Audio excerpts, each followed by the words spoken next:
हाँ तो बच्चों, आज हम कक्षा 10वीं के सामाजिक विज्ञान के प्रथम अध्याय स्वर्णिम भारत प्रारंभ से 1206 ईस्वी तक का अध्ययन करेंगे।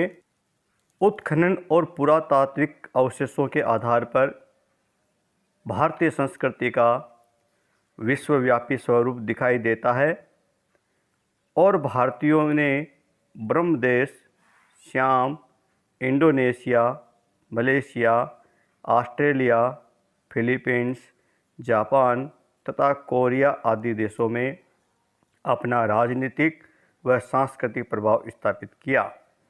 सिंधु सरस्वती सभ्यता, वैदिक सभ्यता, रामायण एवं महाभारत कालीन सभ्यता एवं संस्कृति का काल भी भारत का स्वर्णिम काल रहा है। उत्तर वैदिक काल में हमें विभिन्न जनपदों का अस्तित्व दिखाई देता है। ईसा पूर्व 6ठी शताब्दी तक आते आते जनपद महाजनपदों के रूप में विकसित हो गए। अब हम महाजनपद काल के बारे में पढ़ते हैं। 6ठी शताब्दी ईसा पूर्व उत्तर भारत में अनेक विस्तृत एवं शक्तिशाली स्वतंत्र राज्यों की स्थापना हुई जो महाजनपद कहलाए।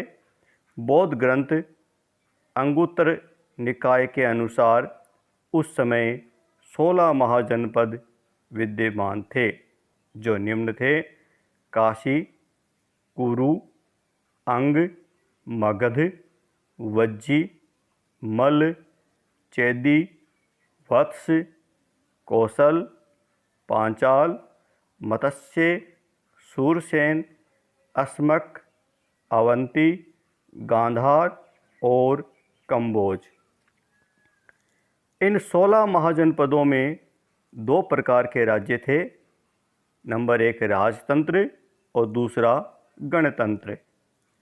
राजतंत्र के रूप में कौशल, वत्स, अवंती और मगध का नाम आता है, जबकि गणराज्यों में कपिल के शाक्य, सुषुमारगिरी के भाग, अलकप के बुली, केशपुत के कालाम, रामग्राम के कोलिये, कुशीनारा के मल, पावा के मल, पिपलीवन के मौर्य, वैशाली के लिच्छवी और मिथिला के विदेह का नाम आता है। राजस्थान में भी उस समय 4 प्रकार के जनपद थे। नंबर 1 जांगल, नंबर 2 मत्स्य, नंबर 3 सूरसेन और नंबर 4 शिवी। अब हम आगे बढ़ते हुए जनपदों की शासन प्रणाली के बारे में पढ़ेंगे। जनपदों की शासन प्रणाली। इन जनपदों की राज सत्ता कुलीन परिवारों के हाथों में थी। संस्थागार गणराज्यों की सबसे बड़ी संस्था थी। संस्थागार के सदस्य निर्धारित विषयों पर अपने विचार व्यक्त कर सकते थे। जो विषय विवादास्पद होते थे उन पर मतदान कराया जाता था। राज्य की नीति के आधारभूत नियमों का निर्धारण संस्थागार द्वारा किया जाता था। उस समय प्रमुख जो साम्राज्य थे उनके नाम थे मौर्य वंश, शुंग वंश, सातवाहन वंश, गुप्त वंश, वर्धन वंश, पाल वंश, राष्ट्रकूट वंश, प्रतिहार वंश, चोल वंश, पल्लव वंश और चालुक्य वंश। अब हम मौर्य वंश के प्रमुख शासकों के बारे में पढ़ते हैं। मौर्य वंश का पहला शासक हुआ चंद्रगुप्त मौर्य, जिसने 322 ईसा पूर्व से 298 ईसा पूर्व तक अपना शासन किया। अंतिम नंद शासक धननंद को पराजित करके चंद्रगुप्त मौर्य 322 ईसा पूर्व में मगध की गद्दी पर बैठा। उसने अपनी विजयों द्वारा एक अखिल भारतीय साम्राज्य की स्थापना की। उसने पंजाब, सिंध, मगध, पश्चिम भारत, दक्षिणी भारत पर विजय प्राप्त की और यूनानी शासक सेल्यूकस को पराजित किया। मौर्य वंश का दूसरा शासक बिंदुसार था और उसने 298 ईस्वी पूर्व से 272 ईसा पूर्व तक शासन किया। बिंदुसार के पुत्र का नाम था अशोक। अशोक मौर्य वंश का एक महान शासक था। उसने कश्मीर पर विजय प्राप्त की। उसने 261 ईसा पूर्व में कलिंग पर विजय प्राप्त की और उसे अपने साम्राज्य में मिला लिया। कलिंग युद्ध के बाद अशोक बौद्ध धर्म का अनुयायी बन गया और भेरी घोष के स्थान पर धम्म घोष अपना लिया। अशोक का धम्म क्या है उसके बारे में हम जानेंगे। अशोक ने लोगों की नैतिक उन्नति के जिन आदर्शों का प्रतिपादन किया उन्हें धम्म कहा जाता है। उसके अनुसार पाप कर्म से निवृत्ति, विश्व कल्याण, दया, दान, सत्य एवं कर्म शुद्धि ही धर्म है। अशोक ने धम्म यात्राओं की व्यवस्था की। उसने अपने राज्य के प्रमुख अधिकारियों को धर्म प्रचार हेतु देश में भ्रमण करने की आज्ञा दी। उसने धर्म महामात्र नामक अधिकारी नियुक्त किए।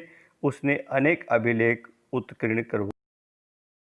अशोक के बाद में मौर्य वंश धीरे धीरे लुप्त होता गया और अंतिम मौर्य सम्राट वृषदत्त की हत्या करके पुष्यमित्र शुंग ने मगध में शुंग वंश की नींव।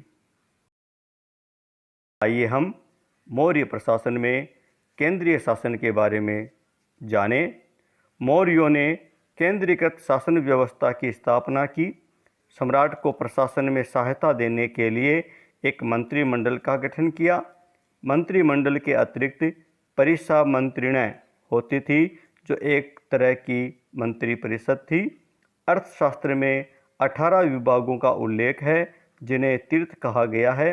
सर्वाधिक महत्वपूर्ण तीर्थ थे मंत्री, पुरोहित, सेनापति और युवराज। अब हम मौर्य प्रशासन के प्रांतीय शासन के बारे में पढ़ेंगे। मगध साम्राज्य 5 प्रांतों में विभाजित था। ये 5 प्रांत थे उत्तरापथ तक्षशिला, अवंती राष्ट्र उज्जैनी, कलिंग तोसली, दक्षिणापथ स्वर्णगिरी, मध्य देश पाटलिपुत्र। प्रांतों के शासक प्राय राजवंशीय कुमार या आर्य पुत्र होते थे। प्रांत आहार या विषयों में विभक्त था। अब हम नगर शासन के बारे में पढ़ेंगे। नगर का शासन प्रबंध 30 सदस्यों का एक मंडल करता था जो 6 समितियों में विभक्त था। सैन्य व्यवस्था की बात करें तो मौर्य वंश में सेना के संगठन हेतु पृथक सैन्य विभाग था जो 6 समितियों में विभक्त था। प्रत्येक समिति में 5 सदस्य होते थे और ये समितियां सेना के 5 विभाग पैदल, अश्व, हाथी, रथ एवं नौसेना के रूप में होती थी। न्याय व्यवस्था। मौर्य वंश में सम्राट न्याय प्रशासन का सर्वोच्च अधिकारी होता था। ग्राम संघ और राजा के न्यायालय के अतिरिक्त अन्य सभी न्यायालय 2 प्रकार के होते थे। पहला धर्मस्थीय और दूसरा कंटक शोधन। मौर्यकालीन साम्राज्य की यदि बात करें तो उस समय वर्णाश्रम व्यवस्था सामाजिक संगठन का आधार थी। समाज 4 वर्णों के अतिरिक्त अन्य जातियों में बंटा हुआ था जैसे निषाद, पाराशव, रथकार, क्षता, वैदेहक, सूत, सांडाल आदि में विभाजित था।